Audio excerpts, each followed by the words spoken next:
নমস্কার বন্ধুরা, সবাইকে সুবর্ণা ভিলেজ ব্লগে অনেক অনেক স্বাগত। সবাই ভালো আছো নিশ্চয়ই। তো যে সবজির বাগানটা আমরা জেসিবি দিয়ে মাটিটা উল্টে দিয়েছিলাম, তারপরে তো চুন ছড়িয়ে দেওয়া হয়েছিল, তারপরে বৃষ্টিও হয়ে গেছে, চুনটাও সুন্দর একদম মিলিয়ে গেছে মাটির সঙ্গে। তারপরে কি করছি আমরা এখন? নাগল করছি ট্রাক্টর দিয়ে। এই যে মাটিটা, এটাকে তৈরি করছি, কারণ সবজি চাষ করতে হবে তো এইবারে মাটিটা তৈরি করে নিতে হবে, তাই ভালো করে নাগল করে নিচ্ছি ট্রাক্টর দিয়ে।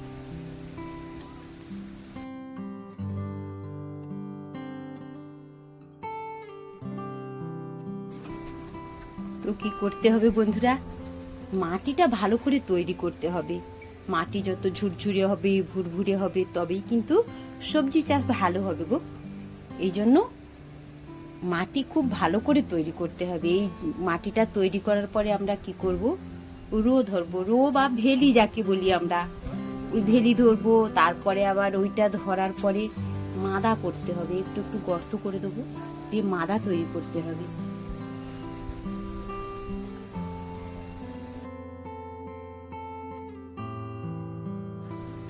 তো বন্ধুরা, মাটি খুব ভালো তৈরি করতে হবে। আর দেখো, এই যে নাগল হচ্ছে, পেছনে কি করেছে, ওই যে ফাল লাগানো আছে, ওর মধ্যে কিন্তু 3টে মাটি বস্তা ভরে রেখেছে।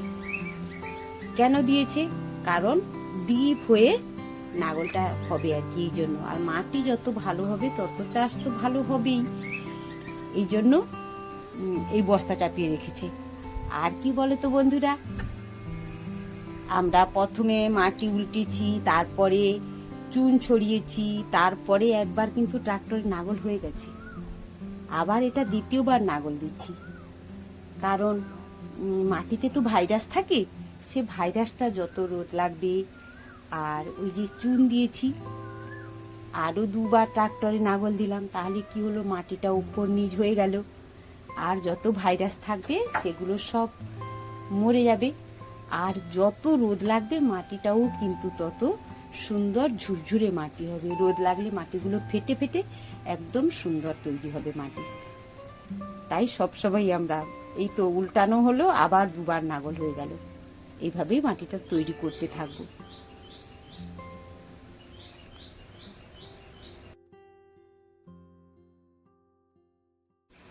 আমরা যে ভেলি বা রোটা তৈরি করব, তার জন্য কি করব, দূরত্বটা কতটা নেব, 2 থেকে 2.5 হাত নেব। আর যখন আমরা মাদা তৈরি করব, তখন এদিক থেকে কি করব, আমরা 3 হাত দূরত্বে মাদা করব। আর মাদা তৈরি করার পরে কি হবে, আর আমরা কি করব, এই সবজি বাগানে কি চাষ করি, শশা দিই, চাল কুমড়ো, ঝিঙে, উচ্ছে, এগুলো আমরা চাষ করে থাকি।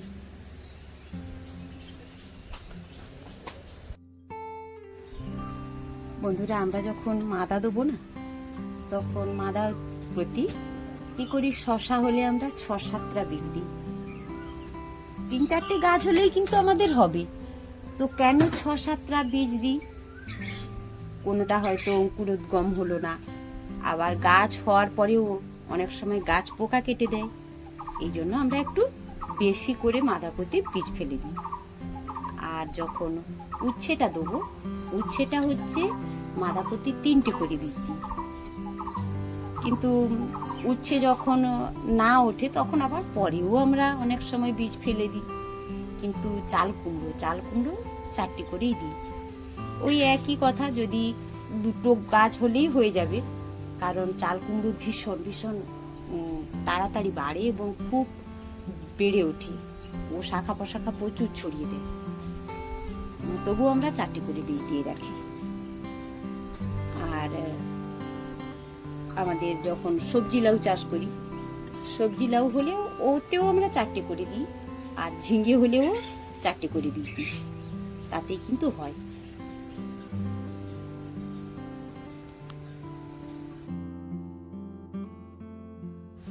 আর বন্ধুরা, ভাইরাসের কথা বলছিলাম না মাটি তৈরির সময়, এই সবজি চাষের শত্রু কিন্তু হচ্ছে নিমাটেড ভাইরাস। ওই ভাইরাস কি হয়, যখন ওই ভাইরাসটা লেগে যাবে তখন গাছটা ওঠার পরে ওর বৃদ্ধি বন্ধ হয়ে যাবে। বৃদ্ধি বন্ধ হয়ে গেলে গাছ তো আর বাড়বে না, আরও মরেও যাবে। আর গাছটা যখন আমরা মাটি থেকে তুলে দেখব, ওই গাছটা শেকড়ে কিন্তু গাঁট গাঁট হয়ে গেছে। আর এই রোগের পার্টিকুলার কোনো চিকিৎসা মানে ওষুধ হয় না।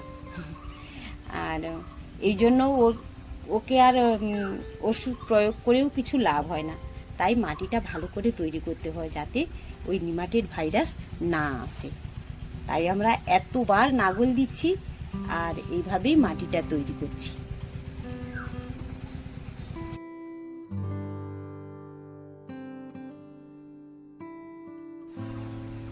এই যে নিমাটেড ভাইরাসের কথা বললাম গো বন্ধুরা, ওই ভাইরাস যদি একবার জমিতে লেগে যায় তাহলে কি হবে বলো তো? চাষের কিন্তু ভীষণ লোকসান হবে, কারণ পয়সাই খরচ হয়ে যাবে। আর চাষ ঘরে না তুলতে পারলে লাভ্যাংশ কি করে আসবে? চাষে তো চায় যে একটু লাভ্যাংশ আসুক, তখন শুধু খরচই হয়ে যাবে, একদম মানে ভালো ফসল তো হবেই না। আর কি হবে বলো তো বন্ধুরা?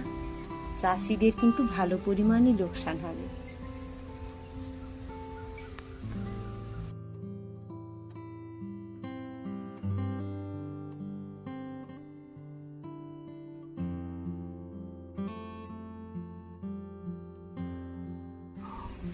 বন্ধুরা, আমাদের এলাকায় তো আমরা এইভাবেই মাটিটাকে তৈরি করি চাষের জন্য।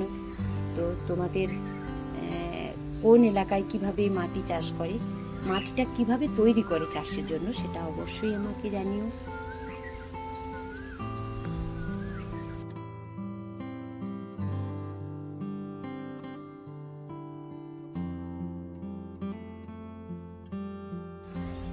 এতক্ষণ সঙ্গে থাকার জন্য সবাইকে অনেক অনেক ধন্যবাদ, অনেক ভালোবাসা। সবাই সুস্থ থাকো, পৃথিবীর যে প্রান্তেই থাকো না কেন সবাই সুস্থ সবল ভালো থাকো। ঈশ্বর সবার মঙ্গল করুন। দেখা হবে পরের ব্লগে।